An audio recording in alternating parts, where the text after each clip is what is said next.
Uneducated Economist here. So in this video, we are going to be talking about how it is that people helping the homeless is actually hurting them. And when that new money comes in, it separates the rich from the poor. And this is really something that I think a lot of people misunderstand when it comes to economics, that new money coming into the system, regardless of how it comes in, is going to separate the rich from the poor every single time it happens. So when we think about these subsidies to try and help out people who are in a bad position, they're not as fortunate, they lost their job, whatever has taken place, and they are needing some assistance with their rent or trying to find rental property to be in, this help that is going out to these people is actually making the problem worse. And I know that a lot of people are saying, well, no, something should be done. And I totally get that. Like, I don't want to see people out on the street. I don't want to see families not able to, make their rent or not have a place to be. Like, I don't want to see that. But it's not a matter of what I want, and it's not a matter of having somebody else say, hey, we need to do something about this. All that stuff I agree with, right? We need to do something about it. What is it that we're going to do? Because the moment that you try to help, you are going to hurt them. And most people don't recognize it, because when you send out vouchers or some sort of assistance or trying to provide a way for people to be in a rental property when they normally couldn't afford it, what you are doing is subsidizing demand. So you got supply and you have demand. When you have people who are not able to make the rent, when they cannot find a place to live, that is an undersupply. If you had more supply of places, then these people would be able to find a place to live. But you have a certain amount of people who want to find a place to live, and then you have a certain amount of places to live. And when you start to subsidize the people, saying, hey, here's some money to go find a place to live, what you are doing is increasing the demand, which then causes the prices to move up and the problem to get worse. See, I think about it, when I see and it's not anything to do with anybody's political view or their personal view, or all that stuff, it doesn't matter, right? You have to look at it from the economic force that has taken place. When new money comes into the system, whether it's government spending that money or whether it's us being industrious and selling products to a foreign nation out there, when the new money comes in, it will separate the rich from the poor. The people who have first access to that money get to spend it at face value. They are the ones who are then moving into the positions of which that has them separated from everybody else. If you have new money and you're able to buy a car, but everybody else isn't, then you're the one with the car and you have more wealth than the person who doesn't have it. This is something that I think, again, a lot of people think that it's like, I don't know, like maybe designed that way. And I can see where a lot of people might see it in this, like designed to be that way, but it's not. This is the natural economic forces, the consequences of these economic forces that are at play. New money coming into the system will continue to do this. And so when I think about people who are like, the government needs to subsidize, the government needs to do something, the government needs to do. Every time you hear those words, what they are saying is government needs to spend money on, because that's really the only thing they can do. And if the government is spending money, what they are doing is creating new money coming into the system that will separate the rich from the poor. It must be understood this way, because there's really nothing that can be done that's going to reverse this. If you stop bringing new money in, everybody starts falling into poverty and misery. And if the new money is coming in, you're going to have massive inequality. So which one is it that you want? Because it's going to be one or the other. And you can't have it both ways, to say, oh, we can have less inequality and we can have new money coming in for everybody to be happy with. It doesn't work like that. And so it's better to understand that if we are going to be in a position in which that we are going to take advantage of the fact that there is massive inequality taking place, it means that we have to be industrious in ourselves.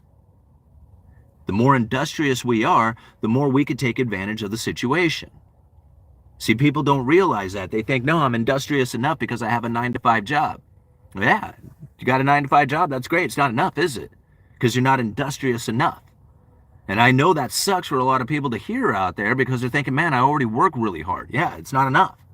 I know, I work really hard too. It's not enough. All the stuff that I do still feels like I'm barely making it.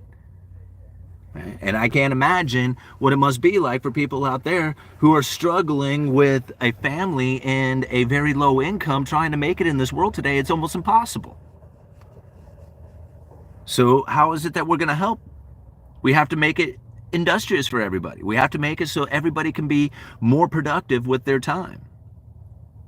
And then that production of their time also going to a standard of living that is affordable. How do we do all that? Right? What we have to do is we have to stop taking out debt. We have to pay off all the old debt. We have to not buy anything new, reuse, not use, in fact, don't even buy, save as much as you possibly can. Right? Does this sound like something that is going to happen in America? I mean, it doesn't, like, already. I mean, I named off 4 things that are like, yeah, that's not going to happen. So there's no fixing this situation. We have to understand there is no fixing it. It's going to get worse. It's going to get far worse before it could ever possibly get better.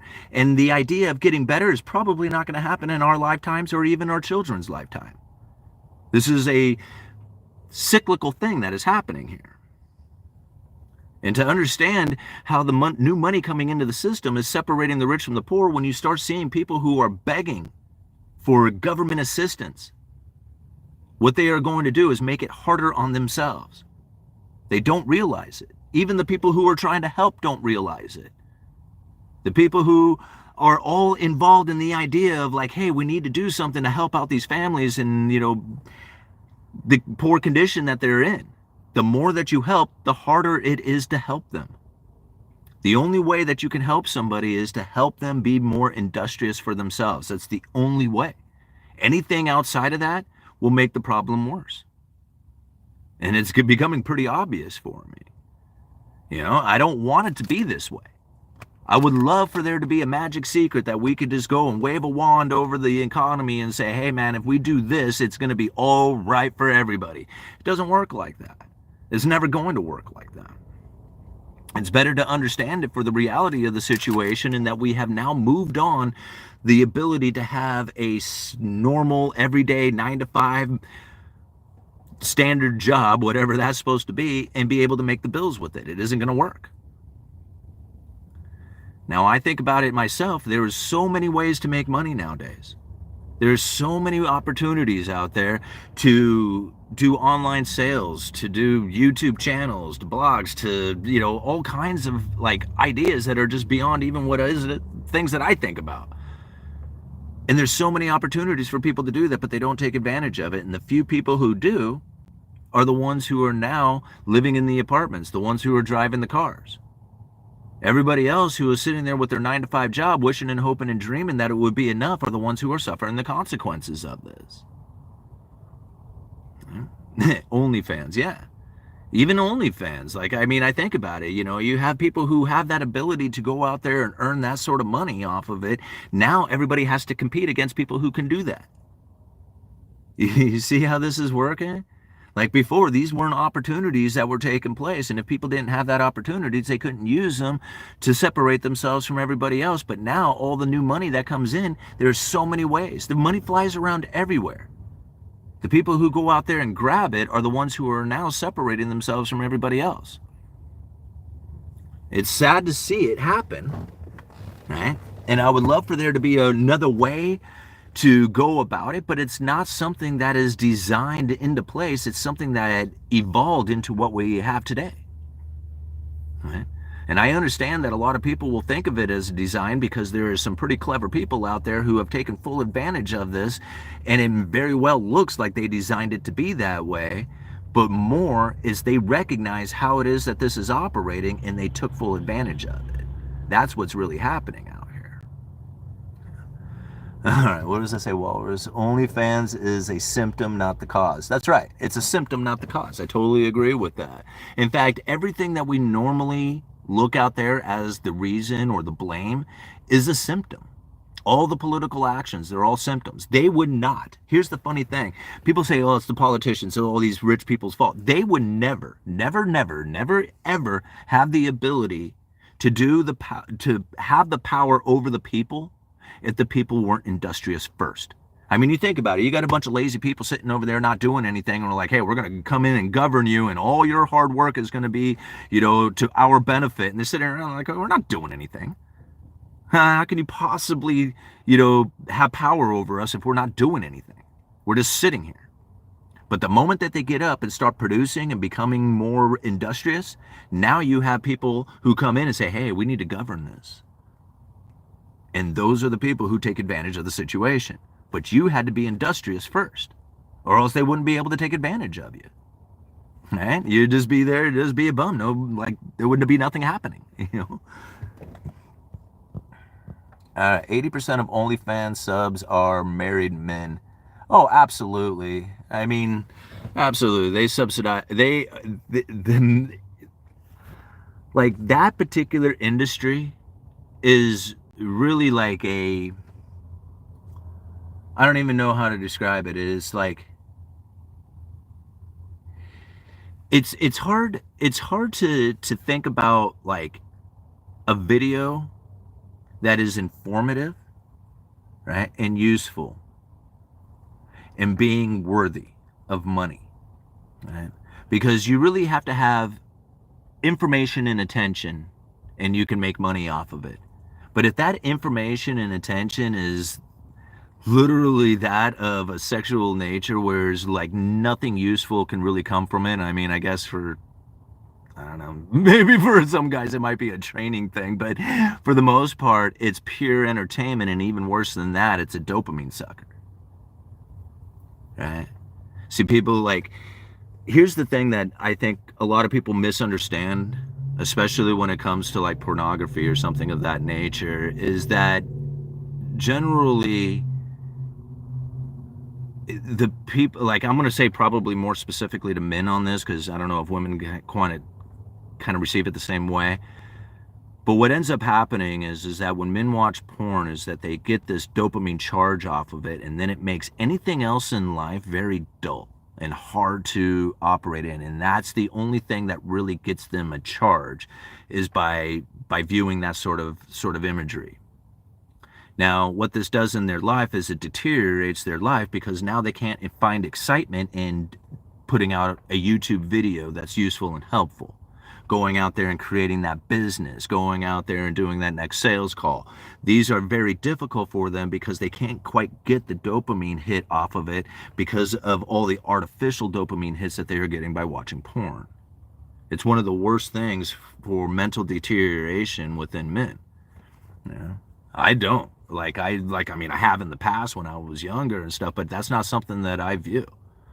When I'm, feeling bored or whatever, I mean, I got plenty of things out there that I could go and do that's going to be chasing excellence, that's not doing some pleasurable experience like that. Because that's ultimately going to result in a painful experience. I mean, one, you're losing money because you're paying some OnlyFans chick to, look at her naked body. Okay, so you're losing money doing that. Now you're also losing ambition to go out there and create the business or to do the sales call or anything else. It's a complete deterioration of life. I don't know how many people know that. Like, it's probably one of the worst things that you can do. Yeah. But, I mean, who am I to, I'm not one to judge if somebody else is out there enjoying that sort of thing in their life, creating that sort of imagery, purchasing that sort of thing, living in that sort of energy or whatever. Hey, man, that's up to you. But then most people wondering why it is that they are suffering and failure throughout their life. I mean, it was just like, that could be one, All right, moving on. All right, no, it's okay to judge that. Hey, whatever. I mean, I'm not, people can judge it just fine. I don't care if anybody else does, but I'm not one to pick and choose to say, hey man, you should be behaving or shouldn't be behaving in certain fashions. You do what you're gonna do, man. I'm gonna do what I'm gonna do. And you know, at the end of it, it's just like it's our own personal choice to do whatever it is we choose to do. And I mean, you know, if that's what somebody else is up to, I don't look upon it and say, hey man, you're a bad person because of that. But I might say it was just like, you're not successful, and I can tell you why. You know, I mean, you know, maybe you are successful in doing that and everything's cool. Great, man. You're, you know, one of the few people who can actually make that happen. Simon, do you find video games to be just as bad even though it's interactive? Absolutely, I do. You can't, what is it? I mean, here's the thing. Video games, like, it doesn't matter what it is out there. Right? If you are using it in an appropriate fashion, and what I mean by video games or even the pornography or something like that, I don't agree with it in any fashion, right? But even in the sense that it was just like, no, I've done all the work, I've done everything, I am done. Like, I have finished, I have worked super hard today, I've completed all the tasks, I am going to relax and play this video game for the next hour, right? That's like, you know, that's totally understandable. I get that, right? Even, you know, hey, I'm going to play video games for the rest of the night. I'm going to play until 2 o'clock in the morning because I've done all this other stuff in my life so that I can actually enjoy this particular moment, right? That's a whole other thing. People who are waking up first thing in the morning, have no idea what they're going to do with their day, and they're like, well, I guess I'll just play video games for the next 12 or 14 hours or something like that. Very much a deterioration on your life, right? What's the point? So yeah, I do look at video games in somewhat of the same fashion. All Nighter says, hey Brody and Andrea, I've missed you. All right. Wayne Smith, I judge a person's actions. You know, I mean, that's really what it comes down to. It's just like, I mean, we are all out here trying to figure out what it is that we need to do with our lives. I know up until the time I was 40 years old, I was not doing it right. Like, I did not have in my head that I want to pursue excellence on a regular basis, try to get the next right thing done. I was going out there doing the absolute bare minimum of chasing excellence so that I could pay my bills, if I could even pay the bills, and then chasing pleasure after that. And it was like all this hard work chasing excellence was completely undone every single day when I would go and chase the pleasurable experiences. When I realized, man, I can find pleasure in the excellence. Like, I can get my dopamine fix off of making the next video, off of creating or the research for the next video, or the next connection, or whatever it is that's going on out there. I can find excellence and dopamine hits from chasing that. The moment that I move into pleasure, there's painful experiences that come from it, right? Loss of money, somebody's upset, you're bloated, you don't feel good, whatever, right? But it all happens. Did I ever read that super chat? What was going on with that? Oh, it's just a super sticker. That's what it was. Thank you very much, Merrick, for that super sticker. I really appreciate it. Oh, here we go, Merrick again. Where can I find tariff war scenario that Jay Powell talked about during the press conference? Couldn't tell you, right? Because this is the thing. The tariff scenario is completely fabricated. It doesn't exist yet. The credible threat is real, right? The credible threat is real. In fact, let's just take, for example, right? We're going to put a tariff on this particular country on these particular items, right? And everybody's going to go like, oh, wow, this is going to have a huge impact. And then the people who are in charge of the distribution of it say, hey, well, can we reroute this? Is there another way that we could figure out how to sell this thing to America without paying the tariffs on it? And they start figuring out the workarounds or the exemptions, or, you know, whatever product it is that they can sell that doesn't have the tariffs attached to it. We will find that there will be some sort of alternating behavior that is due to the tariffs to try and circumvent the problem that has taken place from it. Right? I mean, we think about it like European, like, just for an example, here's a big one, right? Because like the Eurozone went and put a tariff on Chinese vehicles, electric Chinese vehicles. They said, oh man, we're going to double the tariff on these. You can't be selling these things here in the European area. to the European nations. So we're gonna tariff the hell out of these Chinese electric vehicles so that you don't sell them here in the European nation. China sold them a bunch of hybrids instead and imported a ton of Chinese vehicles into the European nations. Right? They were like, well, if you don't want the full-on electric vehicles, we'll just sell you hybrids instead. So it wasn't like they lacked the ability to sell them vehicles, just a particular type of vehicle. So really, what good was the tariffs other than saying, hey, you can't sell us 100%, or I mean, you can, but you can't, the all electric vehicles are the problem. Well, then here, we'll just sell you a hybrid vehicle and then circumvent that tariff. And that's exactly what ended up happening. So now, right, more rules, more regulations, more subsidies, more tariffs. Right? You can tell when a nation is really coming to the end. And how close to the end we really are. I mean, that's anybody's guess. But you can really tell how much a nation is coming towards the end by how much they have to intrude into the lives of the business, of the people. Right? You think about it, like if they have to come in with subsidies and tariffs, it means that there's issues taking place in order to keep this thing existing. And therefore, if you are subsidizing or tariffing, right, and putting tariffs on something, then you're going to have to do ever increasing amounts of that. It'll take ever increasing amounts of government intervention in order to keep this thing going, which is a sign of failure. I don't know how many people recognize that. Like if it wasn't failing, then they wouldn't have to be involved. They could just sit back and collect the taxes and say, yeah, go for it, guys. America, hardcore production, go for it, man. You're competing against the rest of the world, manufacturing like crazy. But that's not the case. They have to do the subsidies and tariffs and all the other stuff to try and prevent the manufacturing from leaving. This is not going to get any better. Aid to Grub, $10. Thank you so much. Trump is engaging in a second bank war where he is going to circumvent the Federal Reserve and convince the independent banks to lower rates.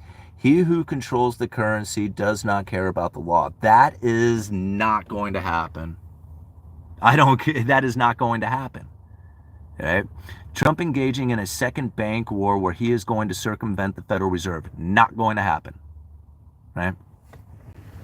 I mean, it could, but it's not. It's not going to happen. I mean, that's a huge credible threat that doesn't have any kind of merits or basis to actually be a real thing inside of our economy or our banking system. It's not going to go down like that.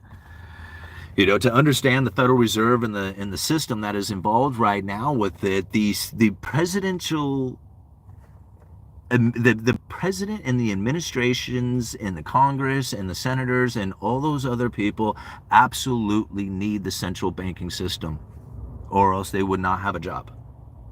Right? They don't want to end the Federal Reserve. At the end of the Federal Reserve, they would be ending themselves. There is no other system that you can set up that's going to be any different than what it is that we are using today. I don't care what it is. We have a way of printing up dollars, US dollars, that is outside of the Federal Reserve. We already have the ability to do this. Okay? We don't need to change anything about anything.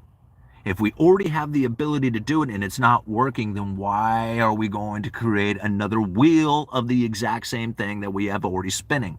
It doesn't make any sense. It's like somebody saying, oh, well, the banks can then get out of the dollar by buying Bitcoin, like this Bitcoin reserve idea. And I'm like, if they want it out of the dollar, they already have the ability to do that by buying gold.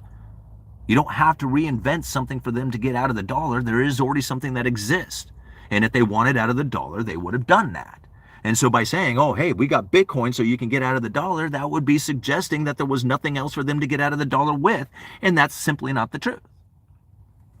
The truth is that gold has already been there, has been there the entire time. And if they wanted out of the dollar, they could have been buying gold.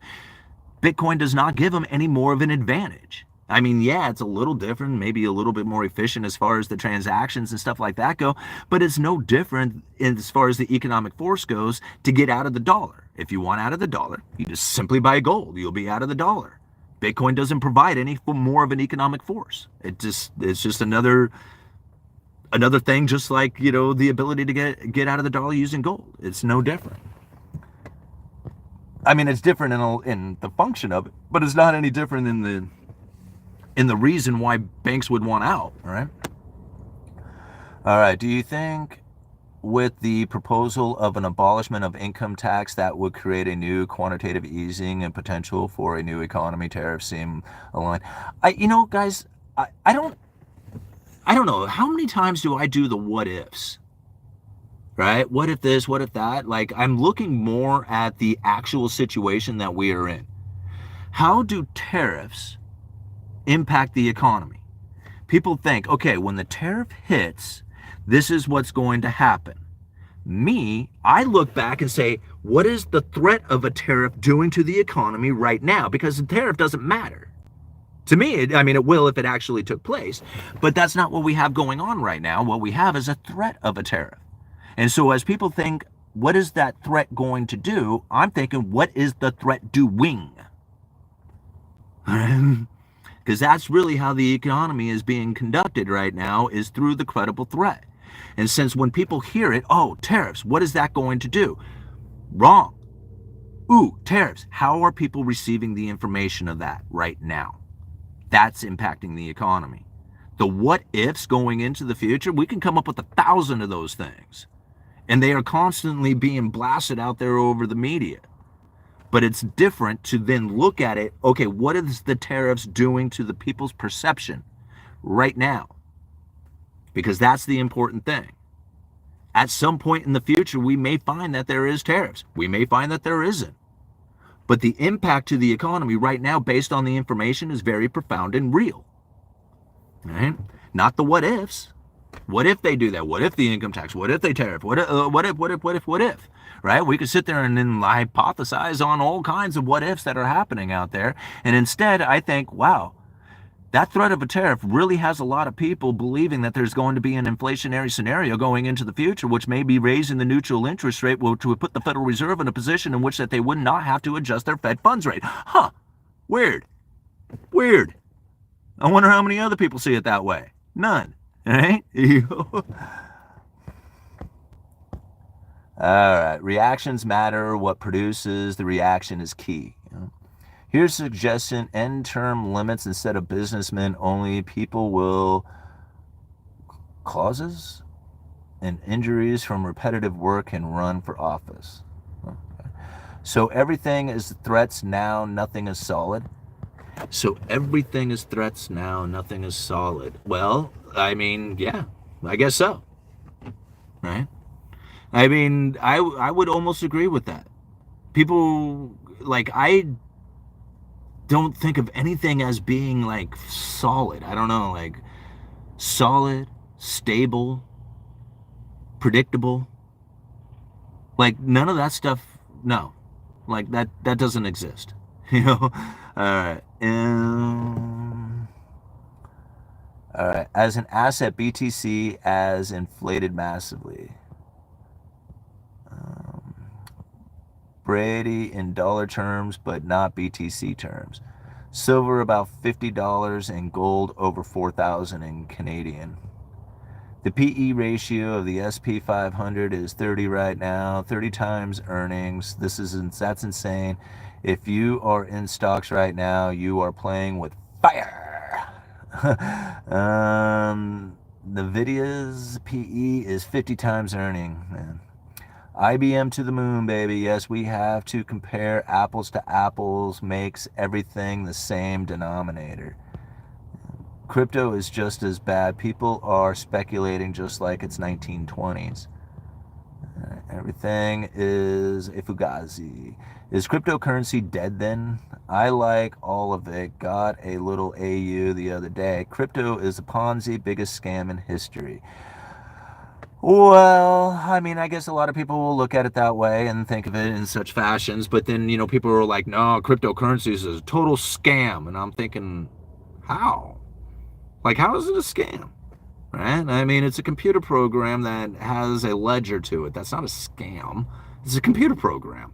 What people do with it can be scammy, right? People can scam other people with Bitcoin.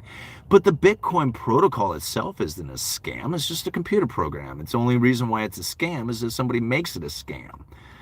Now, comparing it to other things out there, like cryptocurrency, especially Bitcoin, is very comparable to gold on an economic force kind of style. Like, what does it do is what it does is very similar to that of gold. The only difference is the gold is a physical item that you can protect without the third party claim. Cryptocurrencies, not so much like that, but it is something that you can protect yourself if you hold the private keys. So in that sense, it is somewhat similar to that of gold in the way that you can exit out of the dollar and get into something that is, outside of that third party claim, that doesn't have anybody's like responsibility to answer a phone call or to have an app or anything like that, right? It's like your own possession. And so in those two senses, in those two comparisons, I think it's a very realistic comparison to each other. Right? Now, as far as like a scam goes, I think like you have to stand in awe of the US dollar. Like, I don't think anything is scammy or whatever, however you want to term it or whatever, as the US dollar. I mean, that's like the biggest scam in the history of time.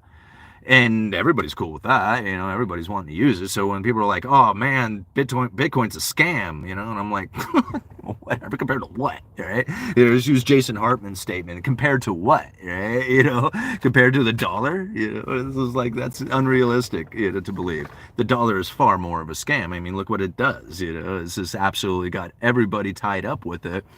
And it's constantly devaluing. So here you are in a situation in which that you have something that is like, doesn't have any kind of real value to it. Everybody's going for it. It's like nothing more than paper. And yet, nobody looks at that as a scam. I mean, like, what isn't a scam? It's all scams, right? Just don't be the one left holding the bag. Do you think corporations are going to use Bitcoin now as an asset? I mean, even if they did, like, maybe, I don't know, like, if they wanted to hold Bitcoin as an asset, why weren't they holding gold? Right? I mean, unless they are speculating that it's going to go up in price or something, if they wanted outside of the dollar, they had the ability to do that. What does Bitcoin offer them? Nothing. It doesn't offer them any kind of advantage unless, like I said, they're speculating on the idea that it's going to go up in price and they're going to sell it. That's speculation. That isn't like, stability to try and get out of the dollar so that you can, maintain a particular level or something like that. It's complete speculation. BTC is speculative. Oh, I agree with that. Yeah. I mean, anything that doesn't have a dividend payment or rent or like a business that's earning money is a speculation. Right? If you buy something with the expectation that you're going to sell it for a higher price, that's a speculation, period. The dollar was once legitimate, though. Well, okay.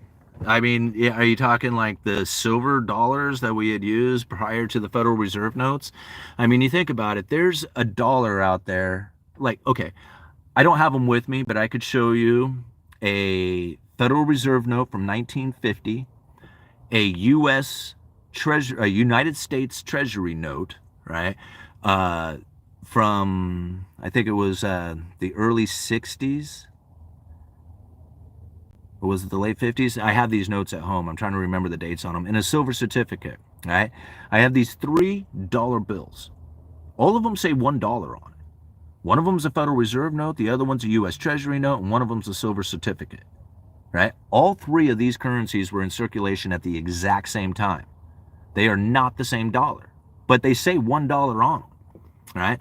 So when we think about that, the dollar was legitimate at one time. Which one? The Federal Reserve note wasn't legitimate. I mean, it even says right on there that it was redeemable for legal tender. Or, no, I'm sorry. This note is redeemable for lawful money. That's what it says, not legal tender. Is redeemable for lawful money is what it says on that Federal Reserve note. And I'm thinking, well, if it's redeemable for lawful money, then what the hell is it? Unlawful money? Right? I mean, if it's redeemable for lawful money, then it must be unlawful money. And so, yeah, we have to look at it and understand that our currency has changed quite a bit over the years. Going from a gold standard to the fiat currency we are in today, there has been plenty of different types of currencies that have roamed through our economy that most people didn't even recognize were any different from the other, right? Those three right there. We also have coins. We also have credit, right? All these are different types of currencies that we use on a regular basis. Think about it. If you can do an exchange of goods and services for other goods and services, whatever it is that you use to do that exchange is the currency. Whether it's a credit card, whether it's a coin, whether it's a dollar bill, whatever it is, right? That is the currency. And we've had lots of them. All right, I used Bitcoin speculation for the down payment on my home, bought a 4K solid for bought for 4,000, sold for 13. Couldn't imagine if I held it to now. All right. They're saying that Bitcoin is better than production. I don't see how. All right, why is everybody buying Bitcoin? Because it just keeps going up, growing their corporations. Steven, nations and F500 companies are seriously looking at BTC. Time will tell who adopts and who will get left out. Yeah, and I mean, take it from somebody. My expectations of Bitcoin are very low. But I would love to have one whole Bitcoin. I have about a half a Bitcoin right now, and I have it's by far the biggest position in anything that I have owned as far as trying to invest into stocks and bonds and maybe not so much the real estate in the house, but everything else that I have done, Bitcoin is just stomping the hell out of all of it, right? Out of all of it. And I didn't want it to be that way. I didn't care where it went, but I didn't look for it to happen in Bitcoin. It just happened to be in Bitcoin in which that it took off, you know. Would you say too much of our currency is debt? I would say all of our currency is debt. Not too much, all of it is. You know. All right, USD and BTC are made up monies. One is corruptible, the other isn't. I think all of our currency is debt. But somehow gold is better. Better than what? That's an interesting question. Better than what? I don't know if gold's better than dollars. Dollars is a great thing for changing goods and services for other goods and services because I look at dollars as currency. I don't look at it as money. Right? Gold is money. Bitcoin's sort of like money. But dollar bills is currency, period. End of story. It's not money. It's different, right? All-nighter he brings that up every time I say it too, right? So I remember that, right? Dollars and gold are not the same thing. They can both act as currencies, but only one of them is money, right? The gold is money, dollars are currency. And it's not meant to hold value. I don't know how many people, don't realize that, but it's not meant to hold value. Money holds value. That's why you look at gold and silver or something of that nature. It is an asset outside of the face value of what you would put on a coin. It's a physical property that has value to it, right? It's gold, it's silver, it has use. Dollar bills don't have that. So to expect that dollar bills are going to retain some sort of value is inaccurate. That's not the way it goes down, right? It's a currency, meaning that you're going to trade your time and effort and goods and services for other people's time, effort, and goods and services. And in order to do that, you have to have something that will create that current. That's where the dollars come in. But to say, hey, these dollars don't hold value, well, that's not what they're supposed to do. They're supposed to change goods and services for other goods and services. If you want it to hold value, then you have to move it into something that's going to hold value. And that's really all there is to it. I don't know how many times people have said, 20 years ago, I used to be able to buy this with my dollars. It was just you're trying to change goods and service your time and goods and services from 20 years ago and then move it into, a purchase and sale today. It doesn't work. The dollar isn't going to do that. Right? If you want to do that, then you have to put it into something that's going to retain that value, like gold or silver or something of that nature. All right, U.S. dollar is locked or is looked at as a place to hold value by people in other countries with way weaker currencies. They would rather hold their money in dollars to hold value. Well, yeah, and that's comparing it to their own currencies that are out there. And so that does make a lot of sense, right? But here in the United States, it doesn't. We don't look at the dollar the same way that other nations look at it.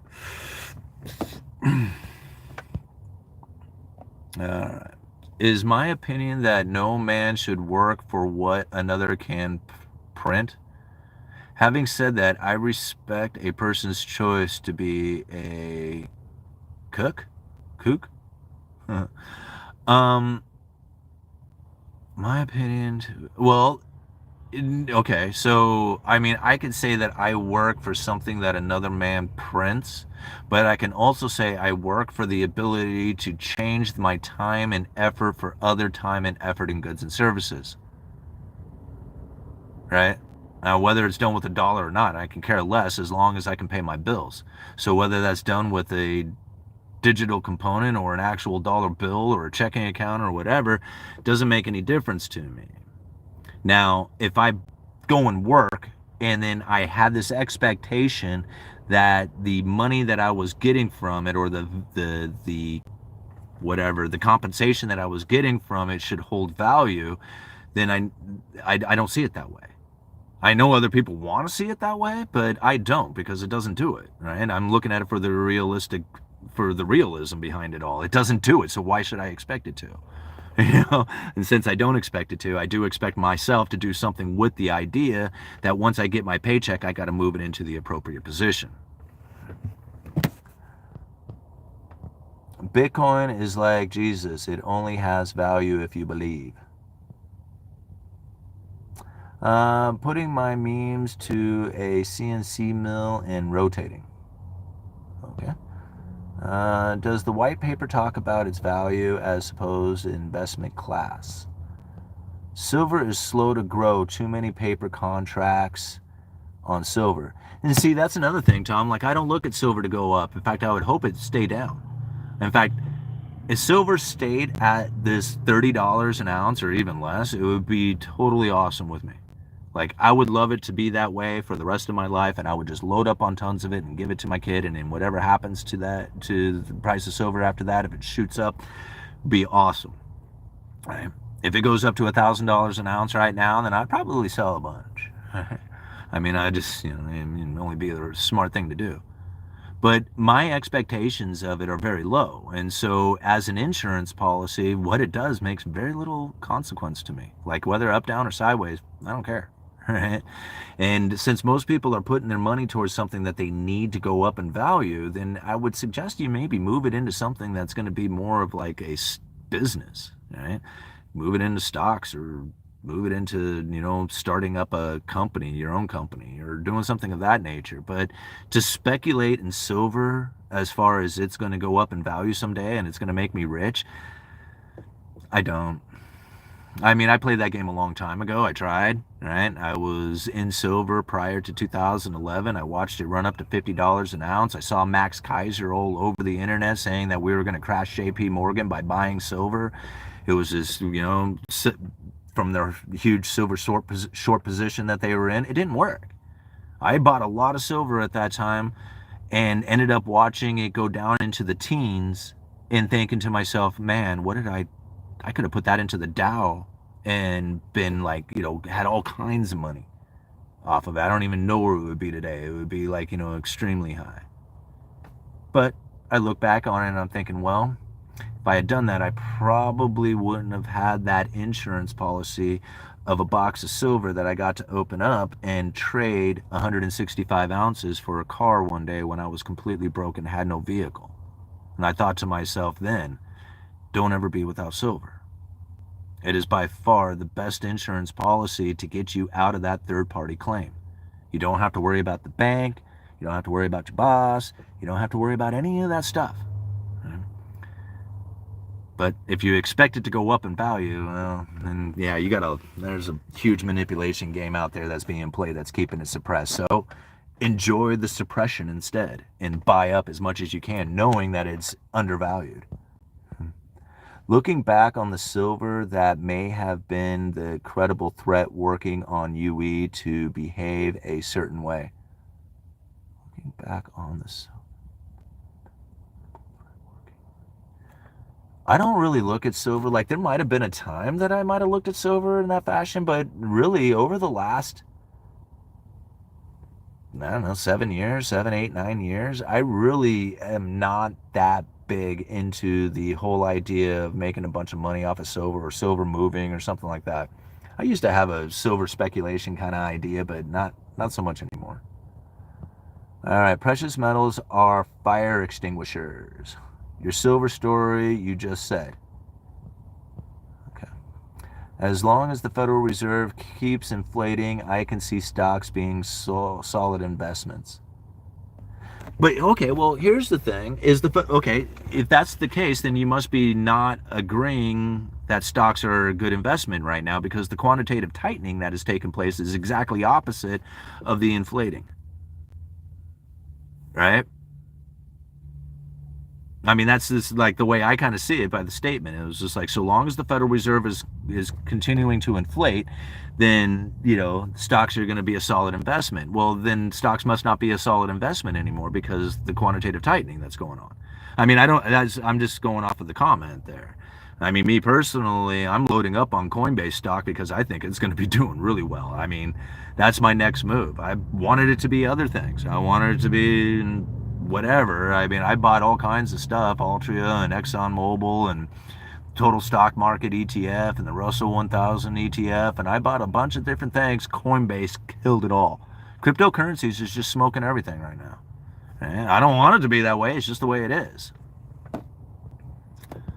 All right. I don't know. We are coming out of a depression or going into one. Load up. I don't know. I guess it's how you position yourself. A lot of people might feel that we're going into a depression. Other people might feel that, that this is probably one of the best opportunities that they have ever seen in their entire life. I know over the last 5 years, this has been by far the best opportunities that I have ever had in my entire life. And going through the Biden administration, people were like, man, you can't make it in this. You can't do it. You're going to fail. You're failing on everything.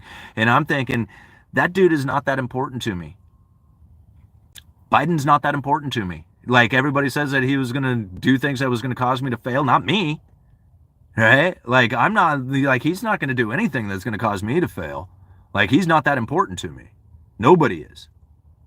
Right? The most important person to me right now is making sure that I do the right decisions based on what it is that I need for my family, based on what it is that I know. That's it. Right? There's nobody else who's going to, give me the ability to rise and fall except for me. So, I mean, an administration out there can't stop me. They can't. There's nothing they can do to stop me. And I ain't scared. So, New World Order coming down, you'll own nothing and be happy. Good luck, right? I ain't scared of that. You think that intimidates me? I already own nothing. This is like, what do I have to lose? It's like, I have no fear of that. I have no fear of the New World Order. I have no fear of authority. Right? I have a constitution. I pay attention to what I'm doing. I behave. I don't break the laws. There's nothing out there. There's nobody out there who can, come to me and say, hey, man, I'm going to prevent you from living the life that you want. The only person who can prevent me from doing that is me. And everybody else, they don't hold me back. All right. Baseball cards for the win. Yeah, absolutely. I totally agree. Who said that? Kylo, yep. Baseball cards for the win. Cash dollars lose purchasing power through history. Put money into something that preserves purchasing power. Yeah, that's easy enough, Tom. Absolutely agree. Easy enough. Just put it into something that is not a dollar, and I mean, people are like, well, it may go down in value. It's just like, well, your purchasing power is going to go down over time. So what difference does it make? Might as well move it into something that, is hopefully going to go up in price, or that, that you can speculate in. And I honestly think that people should move into business. Move into starting your own business. No matter what it is, even if it's not like, it's like, I can't live off of my own business or whatever. Have a full-time job and work a side business. I mean, there's so many opportunities out there that people just don't take advantage of. And I think a lot of it is that they just don't feel the need to do it. Like, they think, no, I worked hard all day, man. Why am I going to have to go work hard some more? It's because that's what it's going to take. It's like, there's no way around it. And it would be easier to sit around and just vote for somebody who's going to change the way that the economy looks to make our lives that much easier. Ain't happening. Ain't going to happen. Alrighty, guys. I kind of went off here a little bit. We were supposed to be talking about how it is that the inequality is not going to be reversed, but, you know, some of these things that we do bring up here and talk about inside of this channel, I believe are very helpful for us to make that individual decision on what it is that we need to do. There's so many different things out there right now, you know, dollars, gold, cryptocurrencies, all these credible threats coming from the administration on what it is that's going to be taking place. It is very difficult to understand what it is that you need to do in order to conduct yourself. Now, believing the mainstream media and some of these other economists out there can be very, how do I put it, damaging to your understanding of what's happening out there. It's better to then look at this stuff in a way that says, I don't have an external expectation.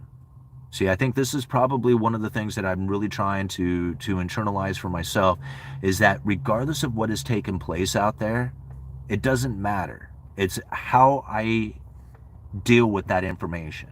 It's the meaning that I give it. Right? And once I have internalized the new information that has come in, how do I incorporate that new information into my daily life? This is really how it comes down. A lot of times we will take this new information and we think, how is this going to damage my life? Okay? You see the difference inside of this? I take the new information. This is heavy, right? I might even say to myself, damn, this might be damaging to me. How do I take this new information and then incorporate it into my life so that now I can make the most appropriate decisions for it? I know there's nothing that's going to change about the external. There will be changes to the external, nothing I can do about that, right? Like, I can't change the external, but my view of it and the meaning that I give it can change. And that is really important, right? Because once we have put the external blame out there on politicians or corporations or the banking system, now we have this expectation of their change in order for it to be conducive to our life.